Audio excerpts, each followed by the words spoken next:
Nitro is the glory. Welcome to the No Name RC podcast with your host tonight, Keenan White, aka Lefty the Great, and if you are unlucky, the Finnish village idiot, JQ. This is the RC podcast with no name, but plenty of content. So sit back, relax, and get ready for some serious bench racing.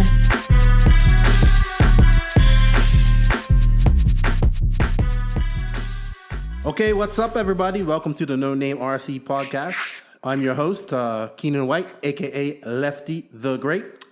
My co-host this weekend is Max Mort, because I got tired of Joseph talking about EOS and rambling on for an hour about CTOs and whatnot. So I just kind of said, no, Joseph, this weekend.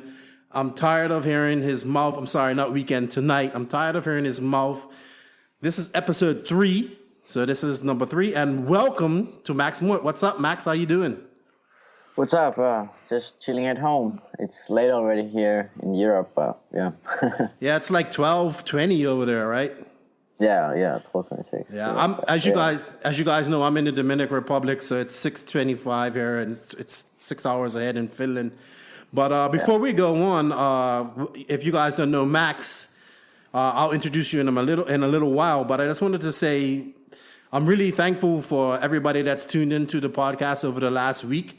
We have over 1,100 downloads of our second episode on Podbean. I want to say thank you to all my JQ families, because they have been supporting us like wholeheartedly. I would like to shout out to JQ Racing USA, Beach RC, Brent Densford, who's come on and at a time that we kind of needed somebody to be a distributor in America, and I'm very thankful for that. So thank you, Brent. I'd also like to shout out to our European distributor who's getting things together, and that's JQ Racing Europe, Donuts Racing, RC Streamline, Jerome Chambon. He's over there in France. I'd like to get him on this podcast one day as well, because he's very knowledgeable about things in RC on the business side. And, of course, I even have to say thanks to Captain Asshole, JQ himself, for pushing me to do this podcast and supporting us through his Patreon, supporting this podcast through his Patreon. And before I go any further, I want to touch on something here, is that I want people to understand that this is not a JQ-specific podcast. I mean, yes, it will have, I guess, team manager, or I don't even know my position sometimes, and in JQ Racing, it's like I do everything some days, so, but, obviously I work for JQ Racing. JQ also is the owner, designer. We got Max on. He's like JQ's number one driver at the moment. But this podcast is to bring content about RC, period, that's going on, what things that are going on in the industry. It's not just about JQ cars and what's going on with JQ things. I really want to talk about what's going on in the industry. It'll probably be more focused on 8 scale, because that's what we do, but we will touch on 10 scale, especially when I have a 10 scale only driver or a guest on board. So tonight is the first episode of something I like to call the future of RC. And this is where I kind of have young up-and-coming drivers on the podcast to talk about what it's like racing at a young age and what they're doing to get better. So with that said, if you don't know Max Mort, you should. He's the 2018 DNC Expert Champion. He's the number 1 JQ driver, I think. I like to rub that into JQ. This year he's had a pretty breakout year. He's super smart. He's talented when it comes to these cars. He's learned a lot from JQ, and he's over there in Finland now. No practice, just, wrapped all up in cold. And what's up, Max? Talk to us. I know it's cold in Finland. Yeah, it's cold. Well, pretty much I'm here going to school, as I've been doing before, but now it's my final year. I think it's like a Finnish high school, equivalent of high school. So I have my final exams and all that. So I sort of have to focus on school this winter. So there's not much racing going on anymore. But then again, when I finish in March, and then I have a lot of time to race. Yeah. We'll start off with that topic that came up. A lot of people were shocked that you didn't go to the Worlds. I had a lot of private messages. Why isn't Max going? And I know that it was about school and whatnot. So, how do you feel about that? I mean, people were like looking forward to watching you race, even non-JQ people. Yeah. I was actually kind of surprised because it's rare to have that kind of impact on people. So to be honest, if I really wanted to go, there wouldn't have been a problem with the school. Finnish school system is really flexible in a way. I didn't have exams just then, but I thought about it that I pretty much had to focus on my exam for the whole month before the Worlds, and it was pretty much raining and almost snowing here in Finland, so practice would have been very, very limited. So in my opinion, it wasn't worth to spend over 2,000. Well, it was going to be like 3,000 euros to go to the Worlds with practice of maybe one day tops if we got that. So, yeah. Yeah, that sucked. I mean, I was looking forward to you going, and I'm sure Joseph needed somebody else to help bounce ideas off, because you guys, you're like his little protege, his Padawan, as I call him, just a bit more filtered. But let's talk about that. So you've been with JQ Racing for quite a while now. How long have you was like, I don't really remember how old you was. How old was you when you first met Joseph and signed this contract? Oh, okay. So this is actually a funny story. I want to tell you this. It was 2010. JQ had okay. So I'm gonna backtrack. I started in 2008, and we kind of never knew Joseph. But in 2009, we met Joseph at a home track because we have the same home track. So people there knew about Joseph. They had been friends with him, and so they talked about this prototype car. And people were like, "Oh, this is cool! Like Joseph has her own car," but it was so early stage he couldn't drive it. So then me and my dad were really excited about it. Like, wow, this dude has a car. But then the winter came. There's not so much things going on. But then the next year he actually had a drivable prototype. And my dad, for some reason, he just he was at work. He used to drive a truck for a living, so he was just passing by the track and he wanted to go check out if anyone was there.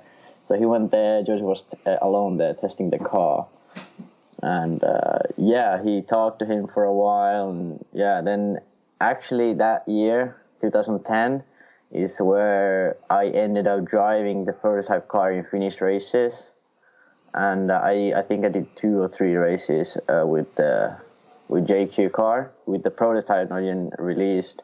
I was just a 10-year-old kid back then. So it was cool. Then 2011, obviously I started racing JQ from there on. So I've been there before even the car was released. Yeah, that's pretty cool. You was there before they even. Yeah, that's awesome. So tell us how it's been. I mean, Joseph has pretty much taken you around Europe and, recently over to DNC, but we'll touch on that later. But how's it been to be traveling around, following Joseph? I've been there too. You've done it more than me, but we both agree on a lot of things about, how Joseph couldn't organize, I don't even want to say what I'm going to say, but he couldn't organize an orgy in the Playboy mansion. So, how does, you've gotten a chance to travel around Europe. How has it been, man, from a young age as well? So tell us about that. Yeah, so it was, it was 2 years ago, first time we went, 2 years ago, we went together. So I was 15 back then. So yeah, it's he has a different style. As we figured out this year, he says it's Forrest Gumping his way, because I don't know, for some weird odd reason, it's always it always ends up good. no matter what we do, it always ends up good. So we just like plan. Okay, we're gonna go drive there today, 16 hours, and then we just drive, and it rains, and there's a crash somewhere, and we still make it. So it's he has a different way of traveling, but in a way of what I've seen, the tracks we've gone to, the people I've seen, the things he taught me during the trips. It's he has a lot of knowledge about all around the world because he's traveled so much. He's like when I was younger, I held him as my idol. Now I know he's sometimes an asshole, so I take everything with a grain of salt. But he's a great guy. He taught me a lot, and so the trips have been really great. That's pretty cool. That's awesome. Let's touch on your first. Well, it wasn't your first American trip because you did go to the Worlds in 2016. Yeah, I did. But I mean, that was just pretty much you got off the airport in LAX, and then you drove to Vegas, and it was the World. So you didn't really get to go to any different tracks or. Yeah, I agree. But this time in 2018, I picked you and Giannis up, and then it took us like 5 hours to get to Thunder Alley because I kept getting lost and making wrong turns, and then you guys are just laughing at me in the back of the car. So, and it was funny because you got to Thunder Alley, and it's like you guys are just like, all right, we just flew, I don't know, 16 hours. I don't know if it's that long, but you flew pretty far, like. And it was like, all right, let's get our stuff and let's go try and get some runs in right now. I was like, man, I'm tired just driving you guys around. And I was like, so that was pretty cool. Let's talk about DNC and the preparation leading up to that. And it was a wild road trip. It was a lot of fun. So we started at Thunder Alley. Yeah, you guys went up to practice the second day you got there. I want to just quickly touch on the Worlds. It's the Worlds were sort of like, because they're always at the end of the year. Mm-hmm. So when I was in Vegas, it was pretty much I practiced like once or twice, like in every 2 weeks, because the weather was so awful and it was so cold.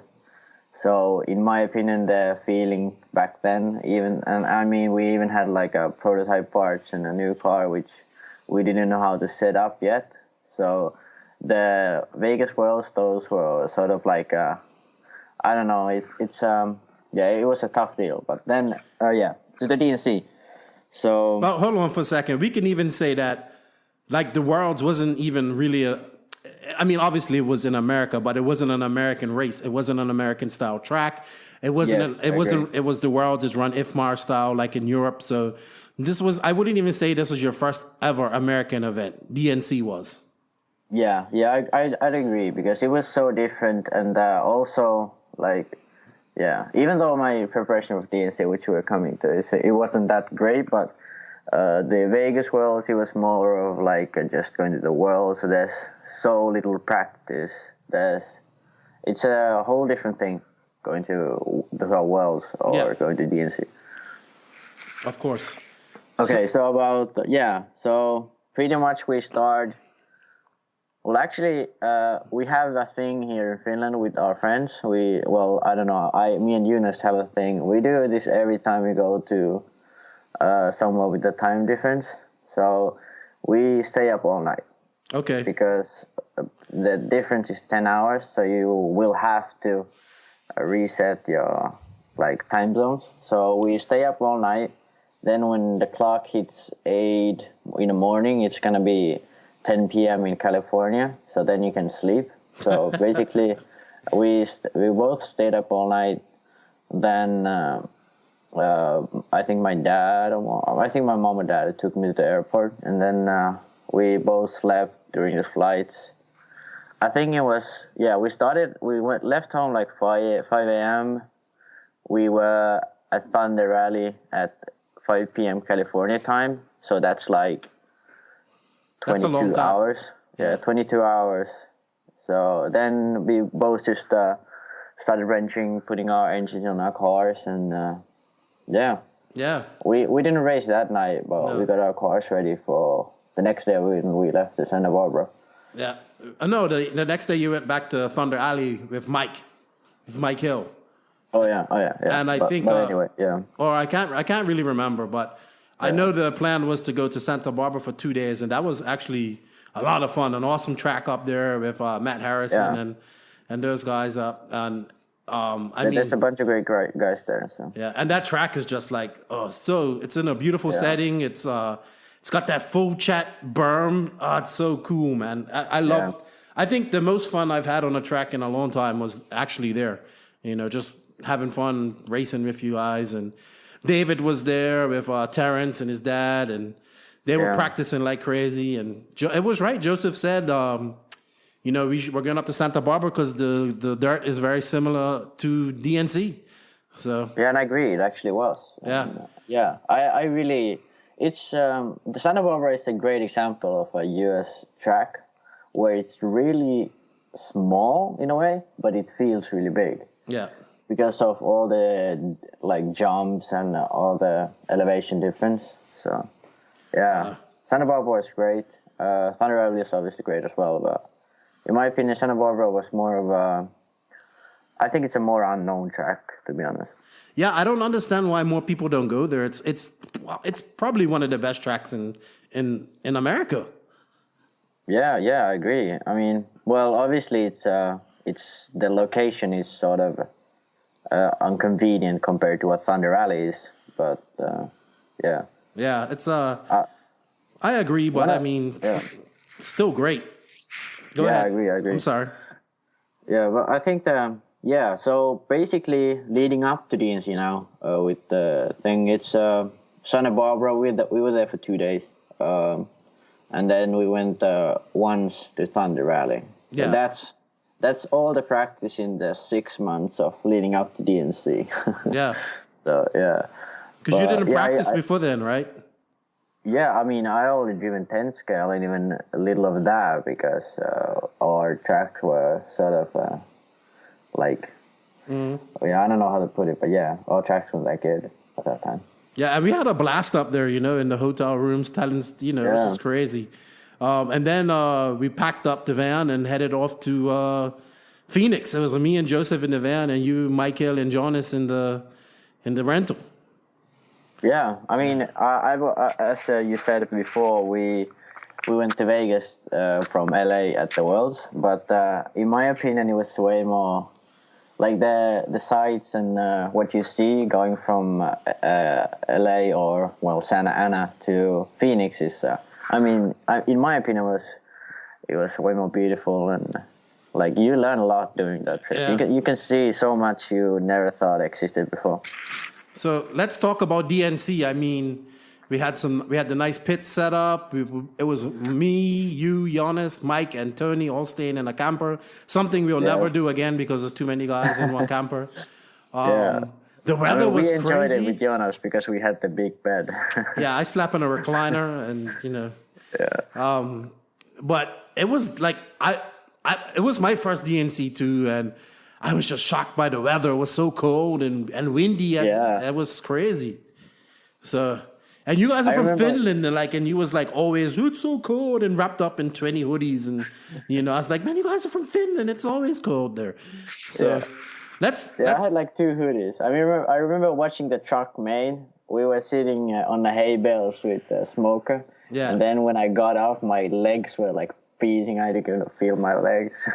So let's talk about that because, I mean, you went into expert and I think it was the right class for you. A lot of people will say that you sandbag and that you're a pro, but you're not actually a pro. You still are not a pro. I mean, you don't get paid to run cars, and you know, your dad was actually working for Joseph in exchange for free supplies, you know, free race gear.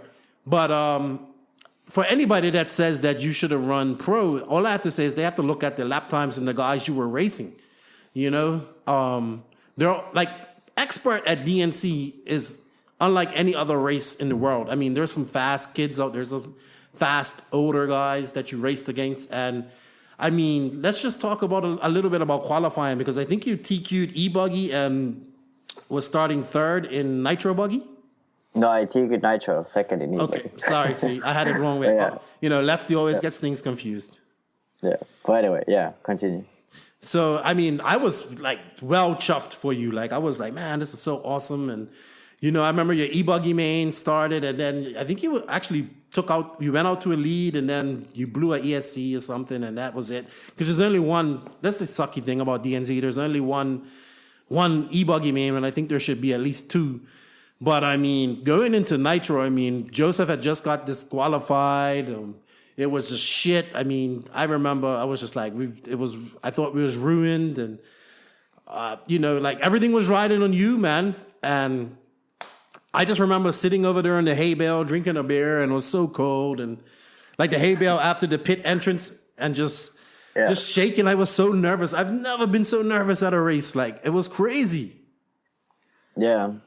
I mean, it's the DNC. It's a race where, in my opinion, it's a lot based on how you can get your car to work, like at all conditions. Because during the day, actually, so I'm going to touch on e-buggy a bit because so during e-buggy, during the day my car felt awesome, everything worked perfect, my ESC, everything. Then in Nitro main, in the warm up, my ESC started shutting off like just like for like a 0.25 of a second, and like I would taste jumps and all that. So then the main started doing it more and more, and then someone rear-ended me and I broke eventually. Okay. Because it just shut off before a jump. Yeah. Wasn't it on those rollers, I think it was, that it happened? Huh? I think it was on those rollers before the six-pack that someone hit you. I can't remember. Those I can't remember. But anyway, I eventually broke because the ESC. I think I had a good shot because, well, Ryan was really fast, but yeah, I had a good shot in e-bug as well. But yeah, then to Nitro, during the day, because we always have the practice runs during the day. So e-buggy felt really good during the practice, but Nitro felt even better. I remember doing like, we were like there with Jonas because he had some problems before and he couldn't bump up. So we were just like, I went to drive, I did really well. Then we just were checking for the fast guys, what they did. And actually, it ended up being that I was like, I had the 4th or 5th fastest lap of everyone in that practice, like during the day. Because my car was like so good during the day. Okay. But then come evening, like I mean, like 5th fastest from everyone. Like only guys who were faster were like Tessman, Mayfield, and Cav or something like that. Wow. It was crazy. I didn't even know that. Yeah, we were checking because I did like a 39.5 or 6, and then there was like a few guys, like Mayfield went to 38.9 or something like that. And then like Bornhorst and Lutz and all those guys went over 40. So yeah, but anyway, during the day my car was amazing. I mean, I TQ'd all the day rounds because my car was so good. But then come evening, because the main was like, I guess it was 8 p.m. It's really late actually. I thought it would be earlier. It was cold too. Yeah, it was super cold. I changed my shock collars and all that, but then the main comes and I mean, I feel confident, obviously. I always do good in warm-up, but then when the race starts, it's all different. So, yeah, I take the lead, I lead for a while, then I crash at the triple. But then, I mean, for me, I sort of knew, because everyone was crashing so much, that if I just take it calm, I could take it. I mean, I just need to focus on my driving and keeping on 4 wheels.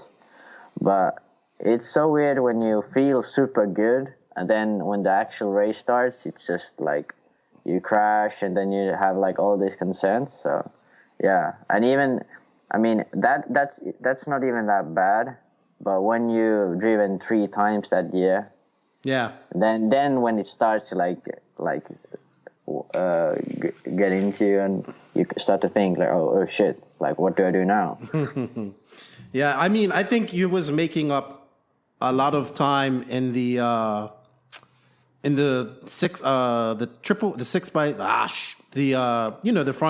the front rhythm section, the triple. Oh, yeah. I mean, you was able to do that anytime you wanted. I remember one time a car must have crashed in the middle, and you was just taking off, and Joseph said something to you and finished like black, or whatever. I don't know what he said, but He said it to you That's so. almost better than smoker. He said it so fast. Yeah, smoker. That's funny. He said it so fast, and like you was able to correct in the air and avoid that because that would have cost you the race, man. When you like, I was so nervous to the end of that race, man. I was just like, when you won that, I was so elated. I mean, that was something positive that happened to us. I mean, we was having a positive week, a whole race until somebody decided to be stupid. I'm not going to say any names, but everybody knows who it was. But, and another thing I want to bring up is that you do all your wrenching. A lot of people might think Joseph wrenches on your car. I mean, he may take your car and look at it afterwards, but I watch you do all your racing. In fact, I made you wrench on my car on Monday when we practiced. So, you do a lot of your wrenching. Actually, I want to touch on that thing because it's so funny because Mike Hill was there with Joseph wrenching, pitting for me. So, actually, before that, there was 2 occasions. Once where I crashed at the back at the straight and someone hit me full speed. And once at the front where I avoided a car and then someone came like straight and rear-ended me. Like, I can't believe how my car was together at the end of the main. But yeah, Mike Hill was like, so surprised that JQ, like, basically he just said that, like, take care of the triple, there's a car there. In Finnish, what they said. But yeah, Mike Hill and a bunch of other JQ guys came to like, oh, that was so cool. I mean, for us, I mean, that's what we always do. We always like say that if there's a car coming or anything like that. That's pretty cool. But you ended up winning. It was so cool. I was just like elated. You came down. I think like all the European guys came up and shook your hand and hugged you, and even Joseph. Joseph, like, I've never seen Joseph really smile so much and be happy. Well, I mean, obviously he smiles and be happy, but I can see like he was like, yeah, we finally got one, and then the money went up because we have a contingency plan, and you won that money, and then people were bitching about that, and I was like, man, you guys got to understand, we have a contingency plan for all our drivers at certain races. Yeah, so. It's not. I mean, I didn't even know about it. So Degani just came up to me and said, "Hey, dude, you have $600 or whatever it was." Yeah. Degani will always know when his money's owed to him. That's for sure. Yeah. So it was the end of a good race that started out really good for us. I mean, we made people were shocked that we had so many JQs there, and even the tech guys were like, it's too many. All these JQs were teching, and and then even Joseph, people like me and Degani and I argue about this all the time, but Joseph was driving really well. I mean, his last qualifier, he seated 9th. In his last qualifier, he seated 9th overall, and then he just go big or go home. He did both. So DNC was awesome, and I think that's where like the world met Max Mort. So I agree. Yeah, I agree. I remember even on my Facebook page, I had some like 600, 700 likes after that race. Even though I didn't like friend request anyone or anything like that, I had like 800 or 900. Like it was just like in 1 or 2 days. It was crazy. It's sort of like people had no idea who I was, and then suddenly everyone knew me. So, it was a big thing. And it was a European DNC. David won, Battier second. You won expert. It was awesome. Yeah. It was a great weekend and a great DNC. I enjoyed it. It's in SoCal this year. I think Joseph's going. I know you. I don't think you'll be able to go because you've got. I'll be having my finals unfortunately. Well, we'll touch on your 2019 plans later. Then after that, I think your next race was Neo, and I think you ran out of fuel. I can't remember. Oh damn! This is actually a really, really. Like I've rarely been this frustrated. I generally don't get frustrated at races, even though anything happens, even though my car breaks or anything. I mean, I don't get frustrated, but this time I was super pissed because during qualifying, during practice, it just didn't feel good. Like the car felt good, but it felt slow. Then suddenly the car felt alright, but I felt slow. Then come main day, I started the quarterfinal. I chose the wrong tire. It was so bad. Then I just scraped it through. But then I was like, okay, I'm not going to listen to what the other guys say. I'm just going to drive whatever I want. I chose a triple D. Everyone was driving like long wear compounds. I tried super soft triple Ds. So yeah, I go into semi. I started with 12th. Yeah, I started last. Oh no, 15 because they have 15 car mains. So I started last place. After 5 minutes, I'm up to 4th, battling with Brian Baldo, who owns the track. So yeah, I catch up to him, pass him. Yeah, I'm settled for the main. And then, because I'm running a super soft, the tire starts to run out, so I lose a bit of time. I'm like, okay, like no worries, I'm now 5th. Then I drop to 6th, and I'm like, okay, I have a solid gap to the next guy. Final lap. Back jumps. My car just slows down and runs out of fuel. So yeah, that sucked. It sucked. I kind of that was most of the impressive drives I had. Like I was impressed myself. I was like, man, did your dad fill that up? It was too fast. Like, and I was just like, did he get enough fuel in there? And yeah, we talked about it after the race. I mean, I don't want to blame anyone. I mean, it's all right, I'm not Henry. the guy to do that. But yeah, it's all right, Henry. I think that's what happened. But yeah, mistakes happen. You don't blame anyone. It's that's very mature. And without him, I wouldn't be driving now because I wouldn't. Exactly. I know he felt kind of bad afterwards, and that's your dad. Of course, he felt bad, but you know, Henry's a good guy, and he wants the best for you. So that's what's up. The next, I think, I'm not going to touch on all the races. I think you did Biddy with Joseph, which is probably one of the most fun races that are around.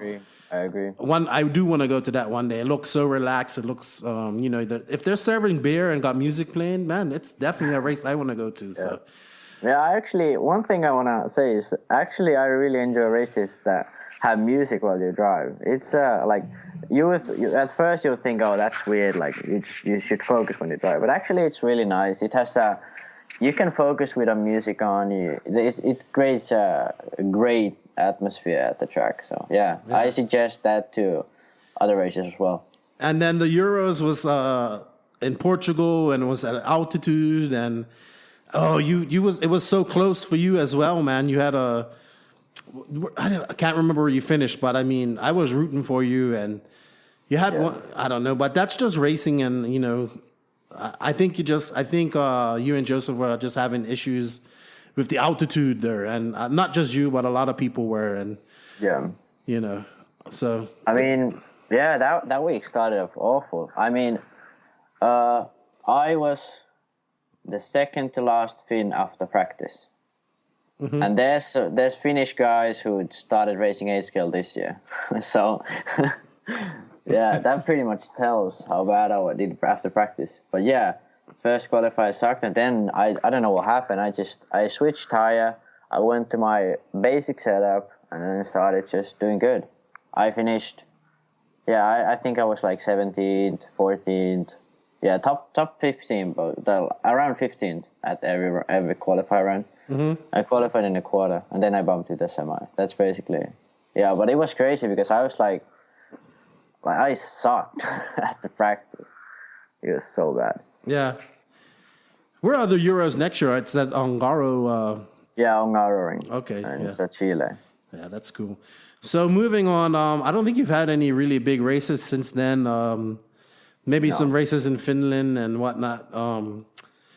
Let's touch on the Worlds a little bit. What did you think about that? I know you wasn't there, but let's briefly talk about your opinion on the Worlds. How do you feel you might have done on a track like that?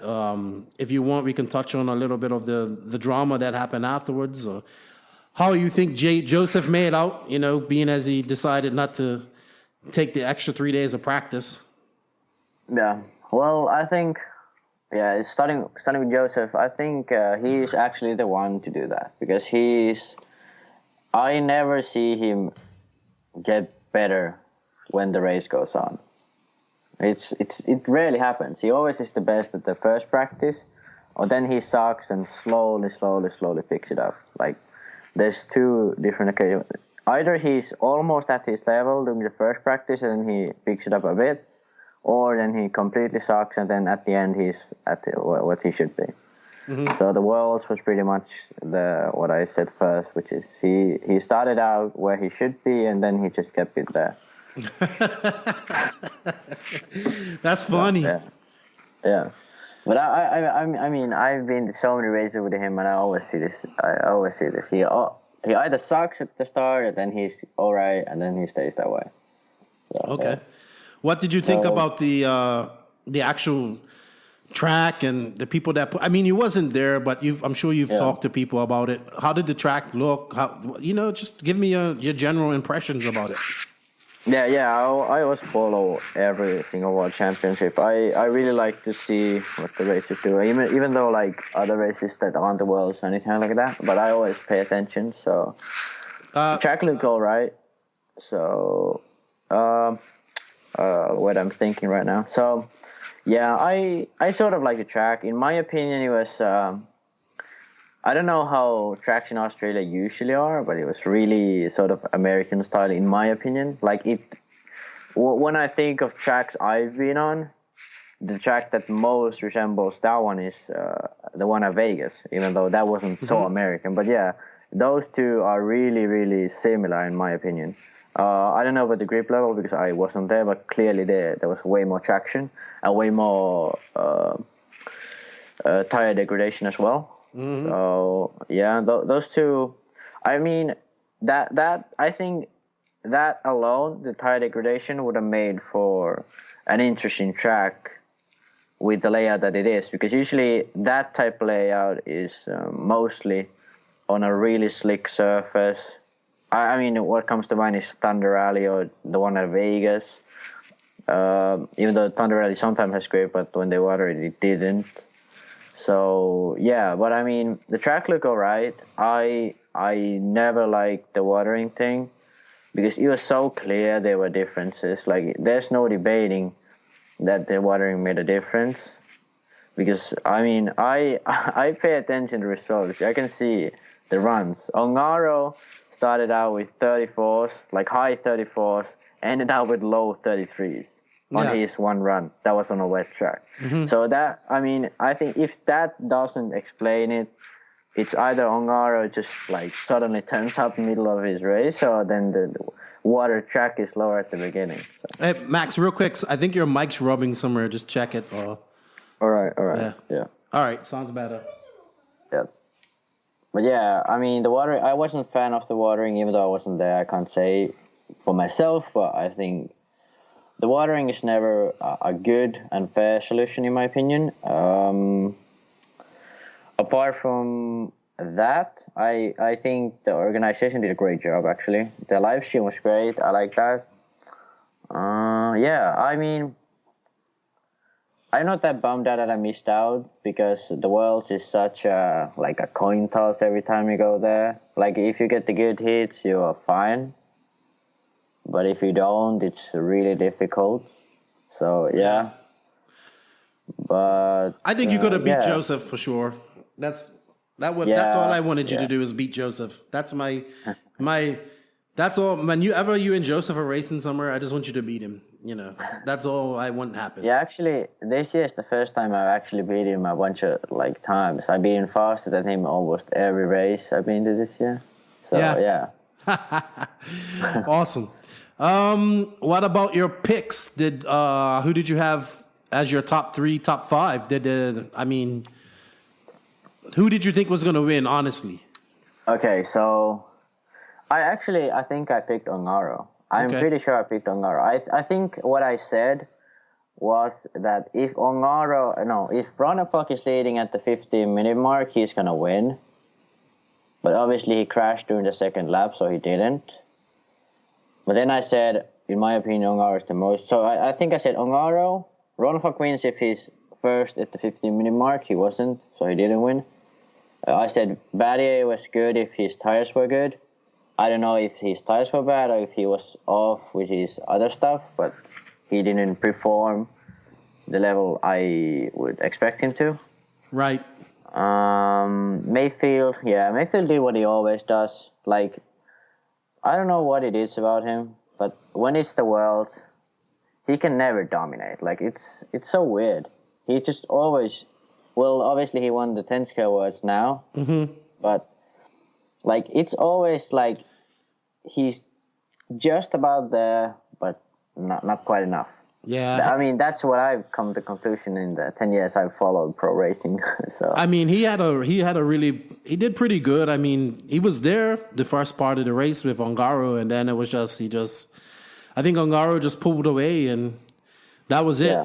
So, but in my opinion, like at the 5-minute mark where Ongaro just chased him down in 2 laps and like Ryan made a mistake and got passed. In my opinion, at that point I could see Ongaro already winning. Like, yeah, that's cool. It's even though Ryan got back and held the lead for quite a while, actually, in my opinion, Ongaro won the race at that point when he catch Mayfield at the start, because Mayfield knew he was faster than him. Yeah. So way yeah, faster. well then when the Testman, I'm gonna agree with what Joseph said on the last podcast. Actually, in my opinion, Testman was never looked like he could win it. Actually, even though he DQ'd. I didn't feel he looked like it. Sorry, go ahead. I'm sorry. Yeah, even when he TQ'd, I was still like, I don't think he was gonna win at that point. Yeah, I got that feeling as well, to be honest. Yeah. So And Testman has this kind of like, he always does the same thing pretty much. Like sometimes he crashes, but most of the time, nothing goes wrong for him.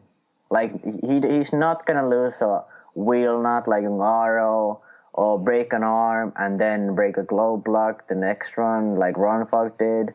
Like that stuff is never gonna happen to Testman. yeah, it doesn't. I mean, he did have at DNC last year. He had a battery come unplugged, but that's rare, very rare for him. And in my opinion, it's every single time I've seen Testman have an issue, it's in the main. So it's never during qualifying, never during the semis. So yeah. How about the drama that followed? Do you want to touch on any of that? I mean, briefly. I mean, it's kind of over now, but I know you had your opinions. But I mean, if we don't have to touch on it, I think I congratulate Ryan Mayfield for finally shutting up Joseph. That was funny. But at the same time, I thought it was uncalled for. But obviously, I would. Yeah. But it was a great speech, in my opinion, but it was sort of like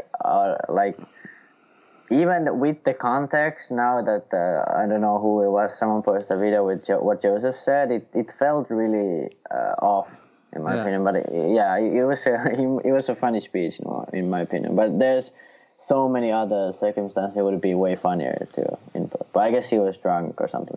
I don't know. People wear their emotions on their sleeves, and sometimes Mayfield's always been known to say what he feels. And at the moment, so he did it this time around. How about the Gyro Incident? What's your thoughts on that? People are still arguing about that. It's insane. Yeah. I mean, the gyro thing is it's really hard to debate. But what we know is that there's never been a gyro found from anyone's car in an IFMAR or an F4 race. That's we know. What we know is that no one ever has had a gyro. Yeah. Like, we have never proved someone has a gyro.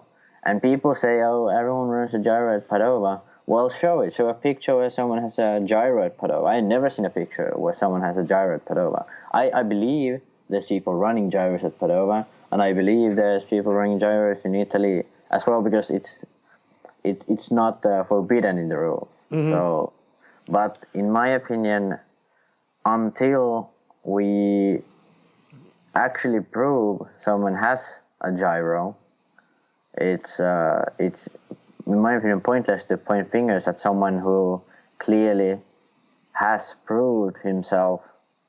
And even the tech inspection, like I think Joseph said they were there for an hour or something. Yeah, it was quite a long time. If you don't find a gyro, and even they went through his transmitter, because you pretty much have to connect the gyro through your transmitter, unless you want to have it on all the time, which would be blatantly obvious then.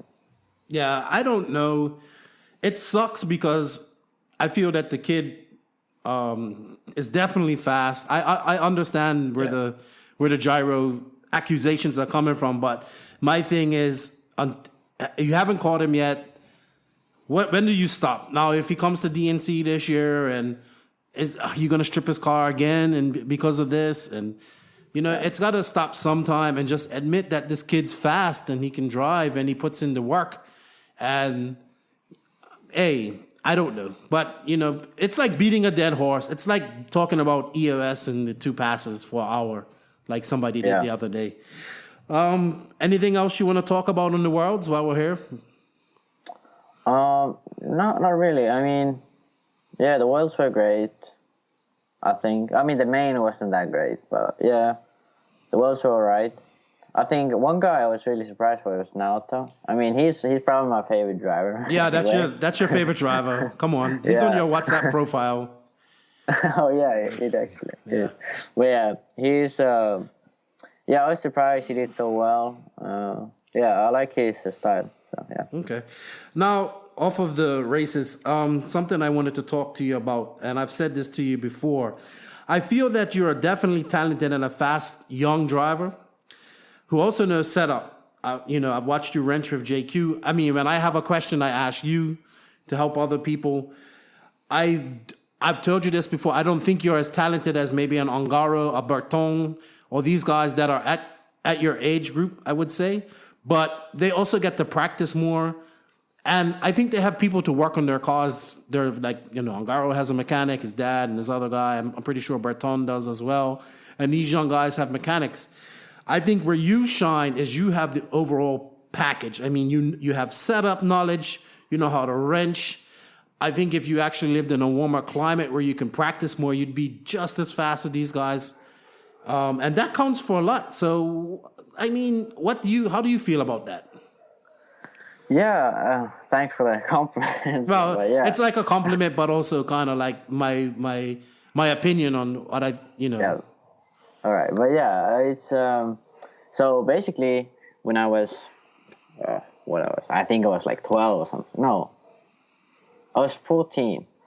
My dad was like, "Okay, you gotta learn how to wrench yourself," and I was like, "All right." And then I just started wrenching everything myself. So,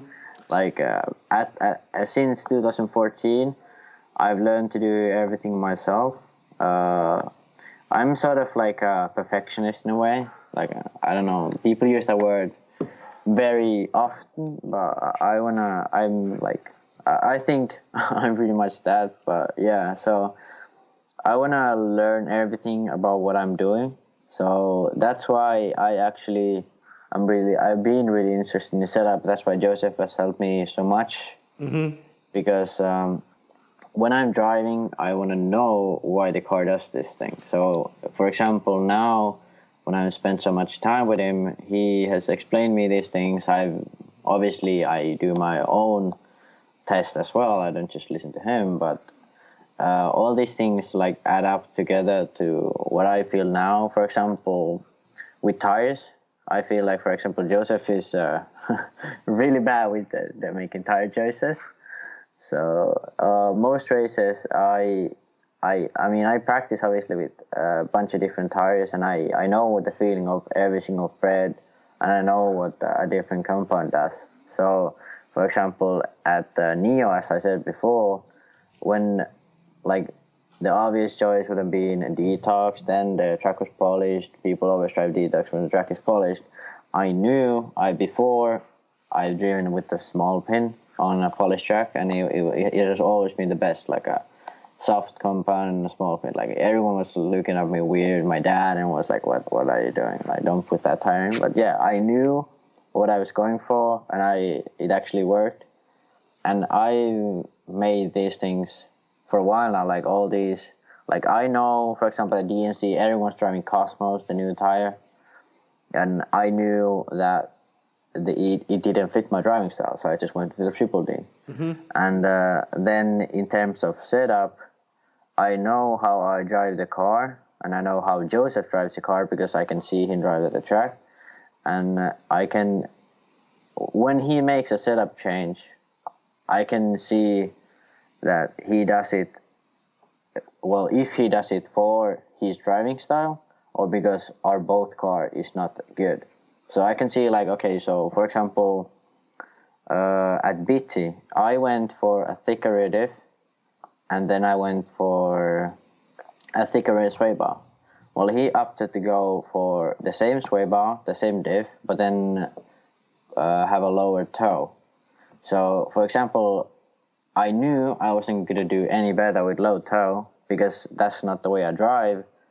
I went with the thicker diff and thicker sway bar, and then after the race, I knew I should have went with a more KPI angle. So this is a sort of a thing you learn through time that I've actually, well, myself, I've learned through time. It's most of it is just trying, but then it's not like just trying blindly. It's thinking what you're doing. Yes. Every time you make a difference or a setup change, what's the difference? Like, for example, a KPI angle. What do I feel when I do this? I feel like the car does this. Okay, so next time when I feel my car is missing something, okay, that's the thing that it did. So then I just switch that and I'm good.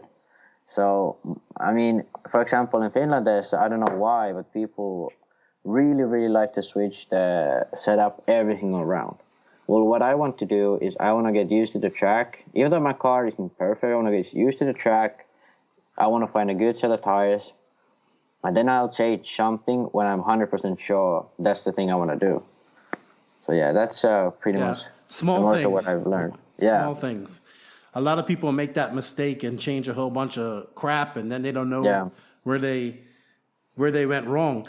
But I think this is what's going to make you a better driver in the long run, is that you actually know what you're doing, and you're not just a driver. So I just can't wait for you to get practicing, and and you're just gonna get faster because you just you're the JQ #1 driver. So yeah. Keep it up, man. What are you in school for again? I forget. I'm sorry. What is your plans to go? What is your university? When you finish high school, what do you want to do in university? I haven't decided yet. Most likely, if I don't figure out something completely new, I wanna study like engineering. Okay. But I haven't fully decided yet. I might just I most likely I'm just gonna hang out for a year and see what I find. Maybe race RC. I have to go to them for the army. Yeah, like what Eunice is doing right now. Yeah, we in Finland we have like a mandatory army training for at least 6 months. Yeah, that's cool. Let's touch on a few more subjects before we close out here. Let's see, what do I have here on my notes that I said I wanted to talk about? The state of RC at the moment. What do you think about it? Do you think it's good? Do you think it's bad? I have a lot of people saying that it's not good. It's too much drama. It's not enough positive things going on. The hobby's dying. We need something different. And some people say, no, it's the same as it's always been. It's still people racing and whatnot. How do you feel about that, on your views over there in Europe?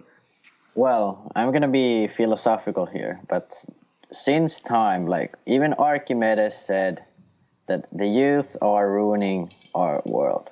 So every single generation has their views that the times are getting worse or they actually are getting better.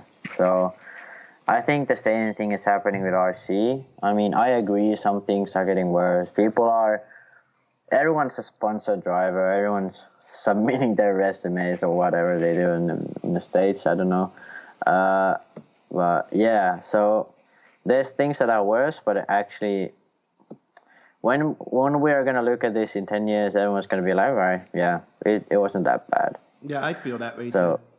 Yeah, so I mean, I can agree with all the Facebook stuff. In my opinion, it's just filling up all my feed with people having all the race reports from a club race where they finished 6th or something. So I mean, I get that you have to grow a brand to get sponsors and you have to focus on marketing, all that. But I feel like you still have to have some like like realistic things. Like I don't even want to always publish about the races I go to because I don't feel like it's enough of an accomplishment where people would actually be interested in it. But then I know I also have sponsors and people that want to get their publicity or whatever. Yeah. So yeah. Well, for me, I want race reports because I'm about building team camaraderie within our team.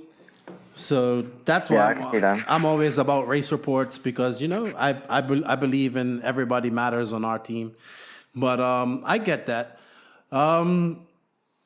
I do feel that there are too many sponsored drivers now. I mean, it's just the nature of the beast of the industry right now, and has been for the last few years. I don't really know if that's going to change, but at the same time, I think people should get more than just a discount when they get with a team. And that if I was actually sponsored by somebody, I'd want to feel like I'm a part of a team and not just a number. So Yeah. Yeah, I think that's where we have it great because there's like every time we go to a race, we feel like a team with JQ. So I think that part is super great. I really like that team environment. I mean, I can be friends with people that don't run the same car, but either way, you like still have some kind of team environment. yeah, Yeah, I mean, one thing I still want to touch on is because people are thinking, well, are pro drivers going to go away? Well, I think pro drivers are never going to go away. Like until RC completely collapses and everyone stops racing, until that point, there's always going to be pro racers because there's always going to be someone who thinks, okay, so if we win all the races, people are going to think we have the best car. Like even though now, just suddenly everyone would drop all their pro guys. Some new guy would come up with a new factory, new car. He would like hire all the best guys to run his car. Like it's, it doesn't matter what it is, but when there's equipment involved and sponsorship involved, it's pro. When it's big enough, there's never going to be a time where there's no pros. yeah. I just think it's time to get some professionalism in the hobby, and actually, I agree. And that's going to lead into our next subject, and that's RCGP. Obviously, you know about it, and I know about it because we're friends with Joseph. And what's your opinion? I know you like it, but give us your truthful opinion about it. Okay, so what I've gathered through, because I always travel with Joseph, what I gathered through the people that come up to him at the pits, different manufacturers, different team managers, whatever. But yeah, big influential people in the sport I've listened to their convos at the track, and what I think is it's mostly misunderstood in my opinion. It's people take it as like just a series, like just as what EOS would be, or I don't know, other series. Well, J Concepts Internationals, something like that. Like they just basically take it as a series with no incentive to push the sport forward. Even though EOS would say, yeah, we're trying to make the sport more popular, but actually it's just you just hold a race every other month, and that's pretty much what it is. But what RCGP is, because I obviously talk about this JQ, we even talk about it 3 years before. This has been in his mind for a long time. What like an RC series. We talked about this before, and we planned how it could work and how we would make it work. Is making it like a group effort. And people don't get this because there's always like, okay, so what if Associated comes in? We're gonna pay $3,000. Well, I don't know how much the entry is, but whatever the entry is, like $3,000 or something. Like we're gonna pay $3,000, and then what then? It's just a normal race. Well, it's not, because, and I think this is gonna sound like I'm advertising or something, but it's really an effort to make something like RC, which is small and no really professionalism as we saw in the Worlds. One unnamed Mugen ex-Reds driver do. So something like that could be made into a world where it seems like we're just as big as F1. Yeah. Because of social media exists, internet exists. If we, like, RCGP is not an organization like EFRA or ROAR or IFMA. They are a promoter, just like, I don't know what it is for American Supercross or what it is for MXGP. Right, I get it. Motocross. So it's a promoter. Its job is to do that social media stuff. Its job is to, like, attract people to get to this race series actually, which is holding all the best drivers in the series. People are racing each other. People are gonna be interested because of the drivers, and people are gonna be interested because of the things they didn't know before, behind the scenes stuff or like interviews with guys. It's just like a step forward. It's not a new series with like same thing. It's a step forward. Like EOS is like when you go to Red RC, check EOS. Wow, it's like every other race except its name is EOS. Yeah. But RCGP won't be that. It'll be a series, and every time you go to check what happened in an RCGP race, there's so much more than what would a normal race would offer. In my opinion, it's just a step forwards. Yep. And it would be professional. Like, you know, and it would be promoted professionally, and and that's the main thing. Actually, there's professional video makers, professional promoters hired by RCGP, working for RCGP. Not like EFRA where they hire RC Racing TV for all the races and then just do nothing for the rest of the year. Yeah, it's gonna be awesome. I just can't wait for it to start. You know, I'm 110% into this, and I'm all about. And the open class is going to be great too. We've heard some ideas about what they've got planned, and exposing RC to new people that each race they go to, and basically online. Like people's like, you need to get on television. Well, no, RC doesn't need to get on television. It just needs to get on. It just needs to get online streaming, and you never like people's like, oh no big name. Hey. Everything is impossible until it's done. Yeah. And change only happens when people actually change. So I'm 100% for it. I'm looking forward to it. First race in Philippines in May. It's going to be awesome. It's a lot of work, and that's a lot of people don't realize. It's a lot of work that goes into this, and it's insane. It takes people who what's the word I'm looking for? It's a selfless. It's like it's an unthankful job. Nobody's ever going to know the work that has gone into this to make it happen. So I'm all for it. And actually, I want to touch on what Mayfield actually said in his speech or rant, whatever he said, is like JQ is going to do it just for himself. In my opinion, that's weird because he's because I've seen it. I had a summer job at JQ, and I know how much money he has put into it, how much money he's gonna lose if it screws up, how much money he's gonna lose anyway if it goes great. It's, my opinion, a silly argument, and I can understand why people would hate RCGP if they think that, but they are really delusional. They don't know what it's about, they don't know how it works. And I can see why someone would hate if they are so out of the loop. Really. Yeah, I think people need to get off the fact that Joseph had the idea, and understand that. Yeah, you may think some way about Joseph now or whatever, or you may have your issues of Joseph, but you cannot deny his intelligence and passion for the hobby. And Mayfield wants a series too. He said it before, and. So I think he just kind of.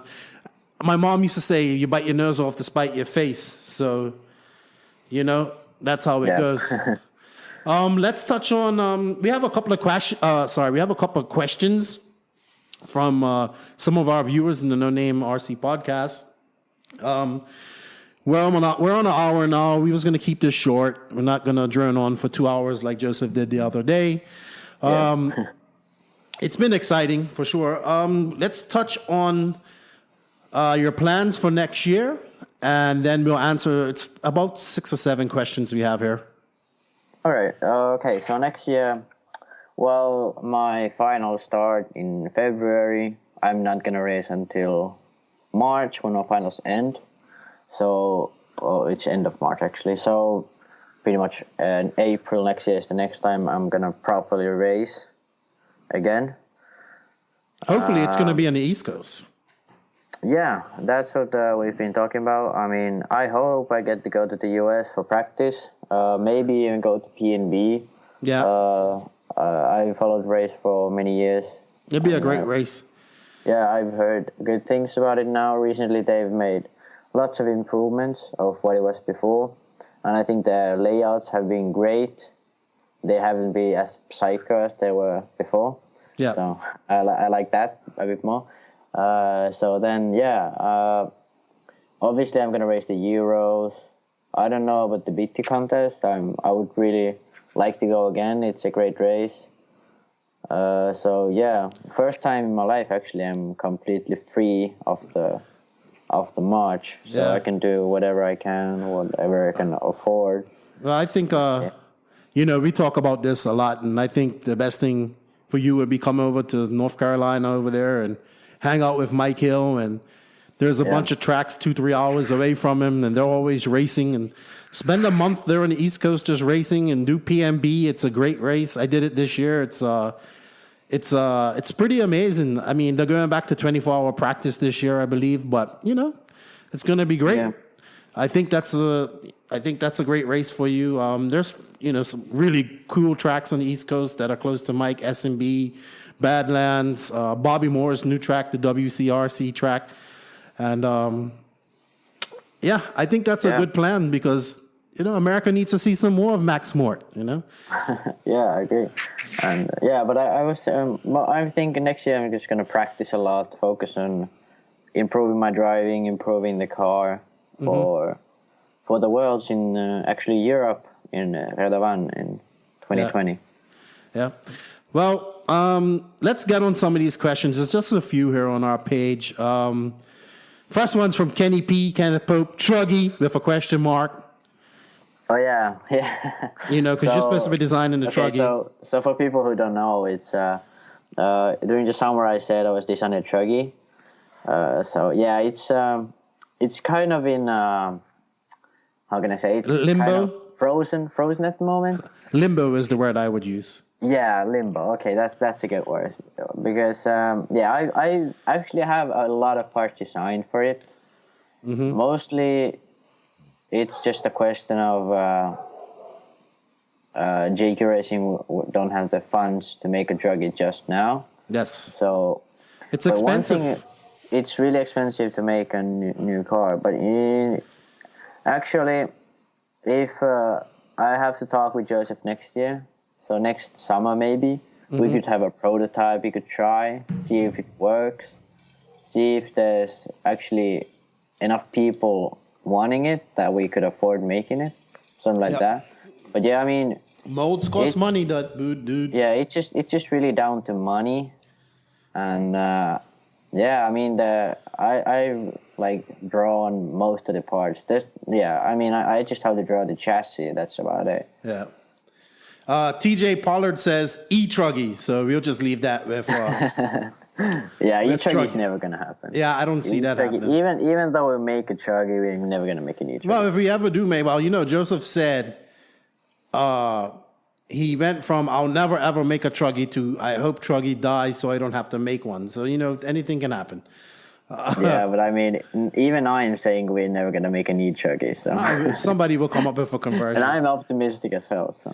Nick Costa, he had the same question as above. Scott Walker. Scott did some practice this weekend, so he goes, ask him who made his starter box. Who made my? Oh, he remembers the story. All right. So this is an old story from Spain in 2016. 2016. So my starter box, it comes straight out of China. It's made by a Chinese man. It seems like there's plastic on it, but it's not really plastic. It's made from stainless steel from China, and it's fully made from steel, even though there's plastic on it. It's fully Chinese made, and it's just the best craftsmanship that has ever existed. It's the best starter box that I've ever had. I've had it for quite a while. No, nothing can break it, nothing can fix it. And yeah, it's like a katana sword, but Chinese. You didn't have this at DNC. No, I was using Joseph's box. Okay. All right. Next question is from Alex Gutierrez. He says, best advice for young drivers. Oh, this is actually a great question. So here in Finland, we have a lot of young guys running JQ as well. So one of the things people always associate with young drivers is, hey, you gotta calm down. Like, you cannot be aggressive. Well, that's like telling a 6-year-old kid, like, you can't do this. Like, you're not gonna fix anything until you explain it or scare them or something like that. So for young drivers, if you are a dad, for example, you can't just go there and say, hey, you can't do this. You have to say, all right, so see what the other kid does? Okay, I'm going to explain it to you, because obviously a kid just can't make own things up. Like, he can't just understand everything. So you're going to explain to him, like, okay, so you're going to brake early. It feels dumb, right? And then you're going to turn and then you're going to accelerate. So for young kids, it's not really about the kid until they turn like 15. Because I've seen so many kids now, for example, Joona Haatanen, I'm pretty sure people know him. I mean, he's been fast for a while, but last year is the first time he actually understood something. Like, we were at the track, and I was like, okay, he gets it now. He's so what you're saying is that you just kind of have to not leave them to their ways, but they won't fully understand until they get 15. You're not saying that they can't be fast, but they won't. Yeah, it's until they turn 15, it's all about talent. Yeah, I got it. It's well, obviously you can affect it as a parent or a support group guy or whatever, but the kid can't do anything. Like, I'm positive of the fact that the kid can't have an influence on themselves until they are like around 15. Obviously, some people grow up faster than others, but yeah, most kids are either super talented and just have it like straight out. Some kids have a great dad or a great support group or whatever, and they explain things. Because a lot of dads just say, like, don't do this, don't do this. Like, that's not going to help the kid. Usually when there's a kid struggling, for example, like with like setup, because there's a lot of kids who wrench themselves in Finland. I just go, okay, so see what I do? Like, do this. And then the kid learns and does it perfectly every time. You just have to teach him how to do it. And the same thing goes with driving. You have to like go to them, and for a dad, it's really difficult because the kids rarely listen to their dads or moms, whatever. So the best thing I think would be just having like a friend or someone who knows about how to race a car, wrench a car, whatever, and teach the kid. I mean, that's the best way in my opinion. Until the kid is like 15, there's gonna be no chance the kid actually makes it all by himself, unless the kid is like a prodigy. And even though some people turn 15 or whatever, 15 is just like a range. So some people are like at that age, and are you talking from experience? Are you talking from experience? Like, when you was 15, did it just click for you, or what?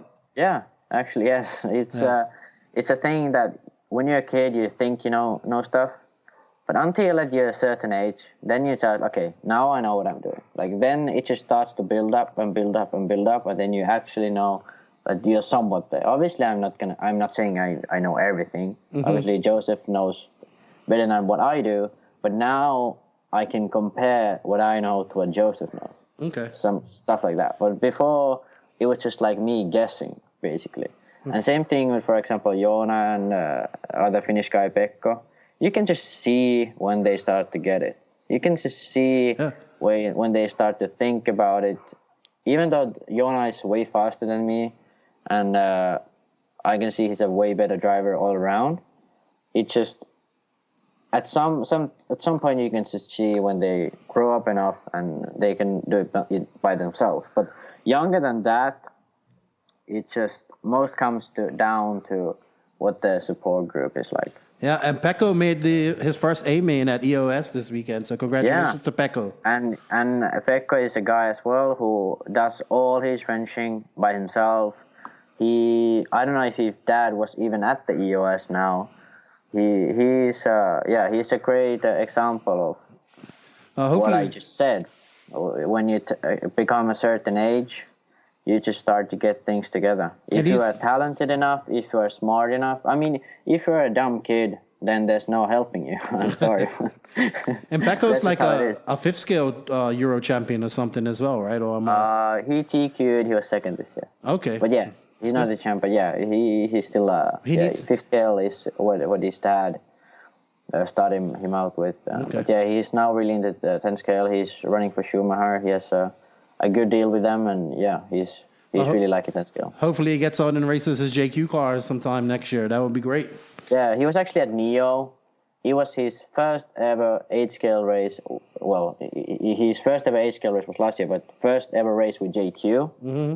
So he's been racing 8-scale for a year. Wow. And not even a lot of that. Okay. And guess where he was? He was just about to bump up to the semi at the electric. Uh-huh. He crashed last lap in a quarter at electric. And then in Nitro, he was like 5th or something like at his quarterfinal. Wow. He was amazing. He was so talented. Good. He's talented. He's a talented kid, yeah, for sure. How old is he? He is same age as Joona, he's born in 2003, so he's 15 right now. Wow, incredible. Yeah.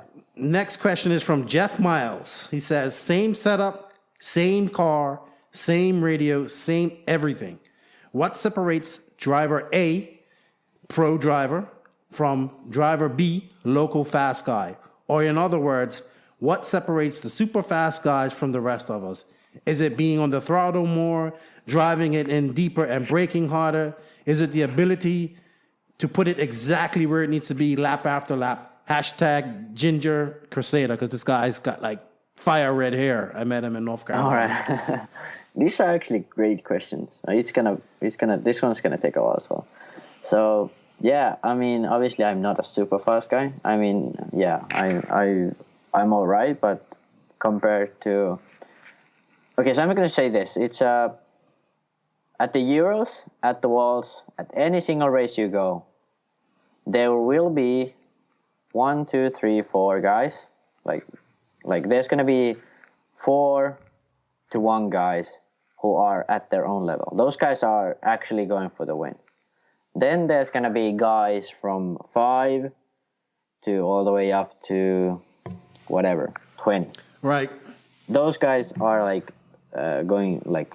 Those guys have like the same kind of competition as what the 1 to 5, 1 to 4 has. So what separates me finishing, I guess, I don't know where I finished, I think 20th, to a guy finishing 10th at the Euros, that's just about a crash here or there. That's just about maybe he had a better setup than me, better engine, whatever. Like this, the difference is just on a better day for me, I would be there. And a worse day for him, he would be where I was. Okay. So that's the difference between like 20 to 10. Then obviously like 10 to 5, there's a significant like jump. I'm talking about Europe, by the way, so people don't get confused. This is how I feel it goes down in Europe. So 10 to 5, it's always also a significant jump in my opinion.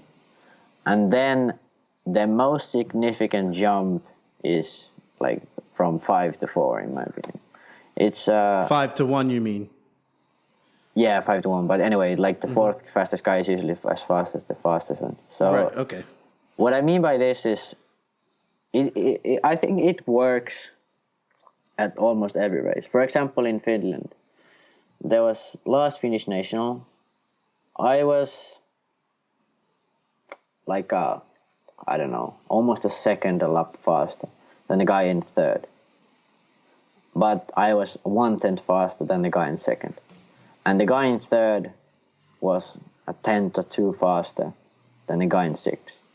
So you see how it's going again. Right. So it's there are these levels at all times, and sometimes you can explain it with just, okay, this guy's having a bad day, but it's just for some reason it just goes that way.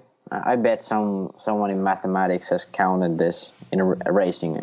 Like there's always like a top guy, but anyway. So what is that margin? I'm 2 seconds on I don't know how. Like at the Euros, I think it was 1.5 of Ongaro in my lap time, but I know I was like a half a second of someone in 10th. So what makes the difference there is something I don't know. It's something I can't explain because it's mostly just what the guy said, which is just putting the car right everywhere. It's about controlling the car right. Like sometimes you'll find when you start to push the car, you use more throttle and more brake, and like you're just aggressive around everywhere. And suddenly the car just has more grip, and you're like, how does this happen? Well, that feeling is what the pro guys feel all the time. They can do that when they want to. They don't do that by accident. So sometimes I can feel like, okay, yeah, I'm having it. Then I just be super fast. Like at BT, when we were training there, I was doing the same lap times as Robert Batty was doing. Right. I was just like, all right, I can do this. The track was easy. My car was working perfect. My tires were good. So yeah, I can do this. But then what separates me from, for example, Robert or Ongaro is that they can do it everywhere. They don't do it when they feel like it. They just can't do it at all times. Mm-hmm. What separates me from someone who is like not a sponsor driver or just races fast but is not sponsored or doesn't race abroad or anything like that, they can sometimes make a same lap as me, but they just make it by accident. They just push and they just, okay, now I got it. But with a car, it can be a full scale RC, even a bike, anything. It just comes down to how you use the throttle and how you steer and how you use the brake. It's just combining the things at right times. That's what it comes down to, and it's really hard to explain because I don't think even pro drivers really know. Like Runnerfox, we talked about it with Joseph a lot actually. Runnerfox told him that he actually thinks when he drives. He thinks, okay, at this corner I'm gonna brake at this point, and then I'm just gonna steer and throttle. Or I use my throttle this way. So that pro drivers actually think about what they're doing, but I don't think even if I thought about it like that way until I'm at that level, I couldn't do that. I could do the same as Runnerfox. I don't think I could do that. Okay. Like at this point, until I get good enough inside my brain, like unconsciously as good enough as Runnerfox, then I can start to think and do the same as him. And now I can think, but I won't be as good as Runnerfox even though I think like really hard. I don't know. That's really poorly explained, but I hope you get it. I understand. I get it. I get it. I've heard Joseph talk about that, and I think that just comes down to these guys having that natural talent to do this. Yeah. You know, their brain thinks, and their hands are doing it as their brain thinks. It's like, you know, so that's. So also, I want to connect this to the kids thing because talented kids, they do also good because they are so young, they don't know how to be like nervous. Right. So they just drive. They have that, like the grip level you're gonna want to achieve. they have that in their hands. They just see the car, go, okay, no, this is it. Like, I'm feeling good, Dad, and they just do that. But then when they grow up, there's always like a dip before they start to gain, like, okay, now I got what I'm doing. Same happened for Joona. He started to do a lot of mistakes. He went faster a lot last year in the US, but he started to do a lot of dumb mistakes because he got nervous. Okay. So yeah, so things like that. Yeah, that's pretty cool. I get that. And like when you're a kid, you just got like no fear. Like you just like, I'm gonna send it in there and I'll figure it out when I get there, when I get to that point. So, and they usually have the hand-eye coordination to do that. So our next question, moving on, is from Matt Petrie, and he wants to know, what does it take to make for older drivers to get faster? For all drivers to get faster, does he mean it as in like my age? No, I guess. Oh, okay. I guess he's talking about like guys who are older and still racing. Okay. I thought about it as in what the industry needs to do. Okay. So for an old guy, in my opinion, the biggest issues I see is just wrenching. It's so simple. People build their car wrong. They don't care enough about the car. They just go there, drive, then think why everything is shit, put on new tires, it's still shit, and then they're like, and they just do setup changes, but their car is all like super tired and it's not smooth or anything like that. So, in my opinion, most guys who are struggling that are old, it just comes down to how they set the car up. They think like, okay, I know how to do this. But if they just focus on what they're doing, like driving, for example, you just drive. Like you don't give a damn if you're fast or not. No, so I don't. For you, it's just like it's not as easy to get better because you don't think like I want to go faster. You know. I don't have time because I'm too busy. Like fucking with Joseph. Like so, I don't. Yeah, but there's a lot of people like you. Who just want to have fun, and I mean that's fine. Then at that point, it's all right to not give a damn about what your setup or car or whatever. You can just have fun driving. But then if you want to get faster, it's in my opinion, it's most important just to feel confident in your car. Like try new things and practice. Try to teach yourself. I mean, for me, I always try to do that. But I guess during age, it just goes away. Yeah, I guess. And I mean, as you do get older, I mean, your hand-eye coordination does get slower. I mean, look at Dagani. Yeah, but I don't believe in that, but because Drake obviously does well sometimes. He practices a lot. Yeah, but anyway, Billy Easton just almost made the finals there, and he's 42. Yeah, Billy is a great example. Dagani doesn't practice at all and still is fast. I mean, if he actually practiced, he would still be fast. Like Yeah, I mean, if Dagani practices as much as Drake, I would say Dagani would be as good. Yeah, I would say I think Dagani could be as good as Joseph or Drake if he practiced. Next question, and our final question is from Philip Stevens, and he wants to know, what is your first setup change when you get to a track? What is my first setup change? Or your number one setup change, I should say. Yeah. You change on your car. That's his question.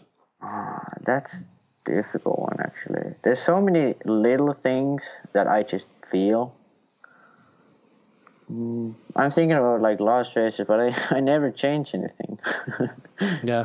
My car is always pretty good. I mean, it used to be tires, but this year, Jacob's tires are really good. I don't know what's about them, but they just suit me so well. Mm-hmm. So I sort of look at the track in the morning and I can already see what I have to use. So tires are not one I'm good with that. I'd say springs maybe.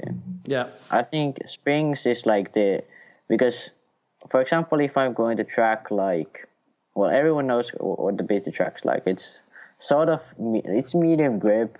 It's really smooth. It's really easy track. So there, obviously, I'm not going to go with the JQ I'm obviously gonna go with HB Yellow Springs because those always are faster. No, those are always faster. That's the thing. Those are always faster until it's too hard to keep the car under control. So yeah, at that kind of track, I'm obviously not gonna go there. But for example, a track where it's a bit rough, for example, the Worlds track, at there, if I felt like it was a bit off in the first practice, I would go to a GQ Cray. Then I feel like, okay, I'm getting used to this, and then I'm like I needed just a bit more speed, and then I'm gonna go back to HB Yellow Springs. Okay. So I think that's about it. I don't change anything. All right. My base setup is super good. You're the man. You're Max Mort, JQ #1 driver. Well, we're gonna wrap up here. Before we go, is there anything you would like to say that you have on your chest, or you'd like to thank your sponsors, or something? I don't know. Yeah, sure. So, so first of all, I would like to thank all my sponsors. It's GQ Racing, Reds, G Concepts, LRP. Oh shit, I'm forgetting things. Sidewinder. Yes. I think I said Reds already. Sidewinder, Gea, Savox. That's a great sponsor actually. Savox servers are my favorite. More Graphics, they make amazing decals. I'm just looking at my starter box now with the new fresh decals. I think that's about it. Your dad? But I'm just looking for the sponsor. So my mom, dad. Yeah, actually my mom goes to most of she goes basically to every race in Finland. Oh, really? That's cool. My mom is there always. My dad's helping me, obviously. My pitman, my Joseph. You've been helping me a lot this year. The main man, Lefty. Cheer me up. Yeah, the main man, Lefty. All the people I met this year, actually. It's been a great year. All the people in JK Racing. Mike Hill at DNC. Yeah. Great road trip company. So, yeah. And don't forget Smoker. We can't forget Smoker. Yeah, Smoker. Yeah, we stayed at his apartment. Smoker is a great guy. He invented Chucky. Yeah, I'm going to get him on the podcast here, and he's going to tell me that story. But I want to thank you for coming on, dude. You know, I know it's late. I'm going to let you go. We've been on this for an hour and a half. I'm going to get you on to be my co-host sometimes here when you got time. I'm looking forward to seeing you again. It was good to talk to you for a long time. And thanks a lot, man. Before I go, I just want to shout out to a few people. Also, Bobby Moore and Lupus Live and On The Tone have combined, him and Mark Santamaria. So check out their podcast. They're going to be a lot more positive. Their last podcast was pretty good. Did you watch that? I watched like a small segment of it. Okay. I didn't watch the whole podcast. I've been sort of busy. I want to say I'm being busy, but I just been lazy. Yeah, that's a good. But they're going to combine and start doing podcasts, I think, every Wednesday, and it's going to be more positive. So I'm pushing them. You know, Bobby's always been cool with me. Mark's a great guy. I want to just shout out real quick again to Joseph for helping us, pushing me to do this, and doing a podcast is something that I've always wanted to do. And if you wish to support us even more, you can go to www.patreon.com/thequagrain, because that's how he says his last name. I thought it was Quagrain, but it's Quagrain. So Joseph Johan Quagrain. Yeah. Well, don't forget, we got Captain Asso in the middle of there, and various other names that I call him on a daily basis. Yes. So, but thanks, Max, for coming on. No problem. Keep up the good work, man. And remember what I told you. Keep building your brand as you, Max Mort. Yep. Till the next time, tell your dad I said hello. And thanks for your information, dude. Yep, no problem. And I will tell my dad. So, All right. Cool. Thank you for listening to the No Name RC podcast. Please tune in next time for more fresh RC content. And if you can, please also support us on patreon.com/thequagrain. We will greatly appreciate it. And don't forget, Nitro is the glory.